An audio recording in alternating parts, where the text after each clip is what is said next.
Mike બનાવી માંગુ આ તમે જવાનું અગાઉ પ્રયાણ કરી લીધું, હું તો તમને મળવા આવું છું અહીંયા એમ કરીને ખાપણ ખેંચ્યો ને માથેથી વેવાઈ ગયા બેઠા બેઠા કરીને આવજો. બેઠા કર્યા, પ્રમાણ આપ્યું અને બાજુમાં જોયું ને તો 10-12 વર્ષનો છોકરો, મુસ્લિમનો દીકરો ઘેટા બકરા ચરાવે એની હમ રૂડા ફેરે જો બેટા અહીંયા શું નામ છે? બાપુ સેલાણી કેસ બધાય મને. સેલાણી મુસ્લિમનો દીકરો? હા બાપા, તો મારું એક અત્યારે ને અત્યારે કામ કરી દે, આ સમય ને આજ ઘડીએ વાર નો લગાડાયો મને સમય વહી જાય પાછો. કે બાપા બોલો, હુકમ કરો કે મારું મસ્તક તને કાપીને આપું, તારે પરબે પહોંચાડવાનું છે. પીરાય છે, પીરાય.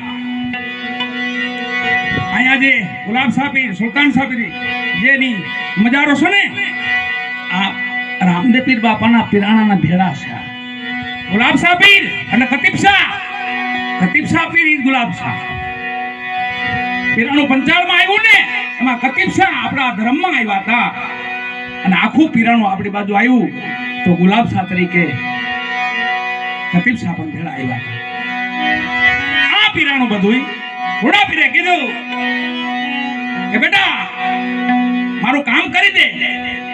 કે બાપુ હુકમ કરો, મારું મસ્તક તને કાપીને આપું છું, તારે પરબે પહોંચાડવાનું છે. ક્યાં? પરબે. અને છોકરો ઓળખી ગયો. અમુક અવસ્થા હોય ને 12-13 વર્ષની તો રમવાની ઉંમર છે, પણ જે માના પેટમાંથી જાગૃત નીકળ્યા હોય ને એને પછી આનંદ જ હોય. ખાલી ઓળખી ગયા. મસ્તક કાપવાની વાત કરે કોઈ તો પીર પેગંબર લાગે, કોઈ ઓલિયા લાગે છે. આ તો કે બાપુ તમારું કામ કરી દેવું, પણ તમે મને શું આપશો? કે બેટા આ જગતના પટમાં તને પીરાય આપું, બસ આખું જગત તને ઓળખે, પીરાય આપું, તમારું કામ કરી દે. મસ્તક ઉતાર્યું, થાળમાં મૂક્યું, માથે અંચળો ઢાંક્યો, પરબે પહોંચાડ્યો, હાદલપીરના ચરણમાં મસ્તક મૂક્યું. દેવીદાસ બાપુને વંદન કરીને હાદલપીરના ચરણમાં મૂક્યું. અંચળો ઉઘાડીને જોયું તો રૂડાપીરનું મસ્તક હતું. હાદલપીર બોલ્યા, તમને ના નથી કીધી? જાઓ તો બેઠા કરીને આવજો. પાછા ન વળતા મસ્તકને લઈને બહાર ઘા કરી દીધો. પાછો મસ્તક ઉઠીને આવ્યું, પાછો ઘા કરી દીધો, પાછો આવ્યું, પાછો ઘા કરી દીધો, પાછું આવ્યું. અને છેલ્લી વાર મસ્તક આવ્યું ને, એ મંદિરની દીવાલ તોડી નાખી, આમ તોડીને અંદર આવ્યું. એ પૂરા તરીકે રૂડાપીર થપાઈ ગયા ત્યાં. અને હાદલપીર ઓલા દીકરાને પૂછ્યું, બેટા કોણ છો? ક્યાંથી આવશો? બાપુ હું તો કરિયાદુ ધારાનો છું. શું નામ છે? સેલાણી. મુસ્લિમનો દીકરો? હા બાપા. ત્યાં હું કહીશો? ઘેટા બકરા ચરાવું છું. અહીંયા માં ગવત્રીની સેવા કરે, આશ્રમમાં રોકાઈ જા. અને રોકાણ આવો. 18 વર્ષની ઉંમર થઈ, 18 વર્ષની. અને બરાબર ધોરાજીના મુસ્લિમો માં હુરમ, દેવીદાસ બાપુના પરમ ભગત, એને હેરાન કરતા હતા કે રહેવા નતા દેતા. માં હુરમ કબ્રસ્તાનમાં રહેશે. અને હાદલપીરને ખબર પડી કે માં હુરમને મુસ્લિમો હેરાન કરે છે.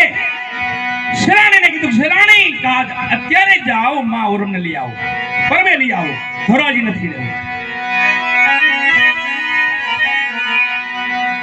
શેરાણી 18 વર્ષની ઉંમર થઈ ગયેલી વાલા. હા બાપા જાઓ છો. અને હાલ્યા ધીમે ધીમે ધીમે ધોરાજી આવ્યા. આવીને પૂછ્યું તો ભાઈ માં હુરમ તો ક્યાંય રહેવાનું દીધા ને, એટલે લગભગ કબ્રસ્તાનમાં તમને મળશે. અને માં કબરને ટેકો લઈને બેઠા હતા. અને ત્યાં ગયા શેરાણી કે માં હા બેટા હાલો હવે પરબે. માં અહીંયા નથી રહેવું, આપણે ધોરાજી નથી રહેવું, હાલો માં પરબે હાલો.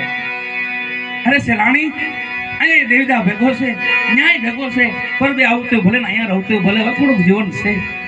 એ બે ની વચ્ચે વાત હાલે છે. એમાં એક જનાજો આવ્યો, એમાં 500 મુસ્લિમો ભેગા આવ્યા.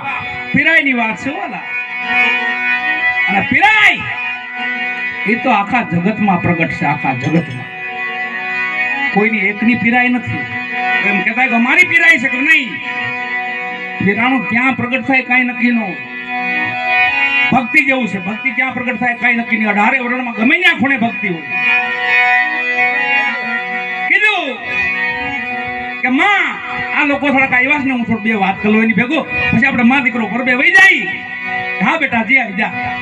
અને શેલાણી આવીને કીધું, ભાઈઓ શું કામ જુદું માનો છો? બધું એક જ છે વાલા. રામ રહીમ એક કરી જાણો, શું કામ જુદું માનો છો? કાજી મૌલવી બોલ્યા, અમે એમ ન માની તો તમે કે આ જનાજામાં એક ડોહીમાં વૈગ્યા છે, એનું નામ છે માં મરિયમ. જો ઈ કેને કે સદદેવીદાસ તો માની કે તો માની જાવ તો કા તો માની જાય. અને રોડા પીર ગુરુ મહારાજને યાદ કર્યા વચન આપ્યું હતું દીકરા પીરાય આપો પીરાય. અને રોડા પીરને યાદ કરી જનાજા માથે હાથ મૂક્યો કે માં મરિયમ બોલ બાપા સદદેવીદાસ. જનાજા માથે અવાજ આવ્યો અમાર દેવીદાસ અમાર અમાર દેવીદાસ. અચરજ થઈ ગયું બધાને ગાઓ. પછી સેલાણી સાહેબ કીધું હવે તો ભાઈ આ ખબર છે કેટલા વર્ષની કે 2 વર્ષની, બાજુમાં છે 5 વર્ષની, એના દિન છે 1000 વર્ષની, 5000 વર્ષની. એવી જૂનીઓ જેટલી કબરો હતી ને જેની માથે હાથ મૂકે નામ બોલો બાબા સાહેબ દેવીદાસ. ખબર માંથી અવાજ અમાર દેવીદાસ અમાર દેવીદાસ અમાર દેવીદાસ. ધોરાજીમાં બાવે ધૂન મચાવી ખૂબ બતાવ્યો ડારો. 18 વરણ એક પ્યાલે મેં નજરે નુરીજન ભાયો. હે પ્રભુ આળા પીર બાદશાહ ધૂન ધણીને ધાર્યો. આ પીરાય એક ભજન આપણે ગાઈ છે.